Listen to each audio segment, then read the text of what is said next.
Mr. Shabbat. Thank you very much, Mr. Chairman. I'm pleased to welcome to the committee this afternoon a constituent of mine from Cincinnati, Ohio, Rodger Davis. Mr. Davis is co-founder and managing director of North Creek Mezzanine, a small business investment company located in our community. Mr. Davis is testifying on behalf of the Small Business Investor Alliance, the Industry Association for Small Business Investment Companies. Mr. Davis has 25 years of experience in the banking sector, including commercial banking, real estate, leveraged finance, direct equity, and fund investing, to name but a few areas of his expertise. We welcome you here this afternoon, Mr. Davis. Look forward to your testimony. Thank you, Congressman Shabbat, and thank you to the rest of you for giving me the chance to talk today. I'm proud to represent the Small Business Investor Alliance. As Congressman Shabbat pointed out, that is the old NASBIC, so for those of you who don't recognize the name. My name is Rodger Davis. I'm co-founder and managing partner of North Creek. We're a $70 million SBIC fund located in Cincinnati, and to put that in perspective, that puts us at the smaller end of the range for SBIC funds, and frankly, we think that's a good thing. We can focus on smaller companies. My partner, Barry Peterson, and I are lifelong bankers to small businesses, and when Provident was sold in 2004, we set off to create a fund dedicated to lending and investing in small businesses, really continuing what we love to do at the bank.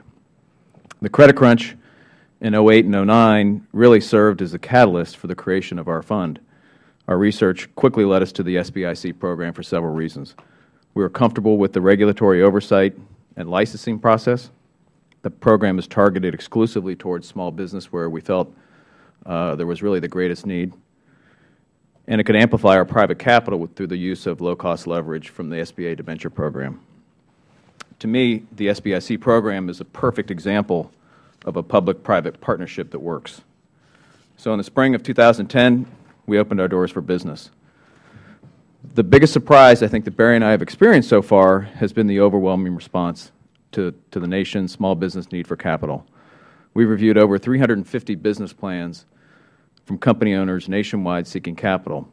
We originally thought that we would see a lot of companies losing money that frankly didn't deserve the capital, but it's been quite the opposite. There are many companies that we've been unable to help that we would have liked to. Unfortunately, for most small businesses, the traditional credit markets remain constrained or closed altogether. I have a few thoughts on why that's still the case. Many companies reside in the workout area of the banks because their revenues and profits declined in the recession. And until that backlog clears, these companies will have a very difficult time growing, as all cash flow will be dedicated to paying down the bank debt. I kind of call this the hangover from the credit crunch. Bank consolidation, although there hasn't been as much in recent years, continues to have a negative impact on lending to small business.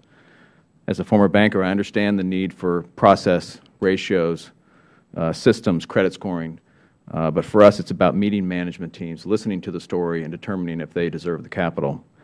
Regional and small community banks are helping, but it's not enough. So herein lies the value of the SBIC program and a firm like North Creek. In a year and a half, we've made 7 loans to 5 companies.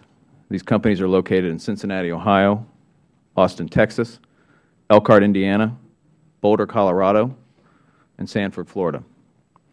I find this statistic remarkable myself when we put this data together, but these 5 companies have added over 200 new jobs in really less than a year. That's a 20% increase over their base employment. You can see the impact on a management team that now has the capital to grow. If Todd Cleveland and Andy Nemeth of Patrick Industries in Elkhart were here, they would tell you that bank lending is still very tight. But they would thank you for the SBIC program because of the capital they've received from us. They are now in a position to grow and prosper. Randy and Rick Gerard of Gerard Environmental Services in Florida would tell you that the capital they've received from North Creek now puts them back on offense, and they can now take advantage of growth opportunities in the market. Troy Augustine of iNet Interactive in Cincinnati would tell you that the acquisitions he's made to more than double the size of his company would not have been possible without the SBIC program at North Creek. Just a few thoughts on the future of the program.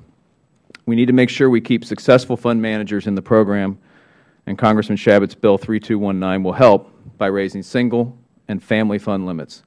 What happens is, as funds grow, they bump up against single and family fund limits, and those need to be kept modernized to keep up with funds as they grow, so we keep them in the program. Secondly, we need to make sure banks continue to be active investors in the program. Banks have been longtime supporters of SBICs.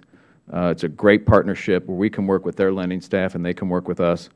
Let's make sure they stay in the program in a big way. And lastly, I just want to make sure you understand that by raising taxes on carried interest for small fund managers like me, the only impact will be that I'll have less capital to put into small businesses.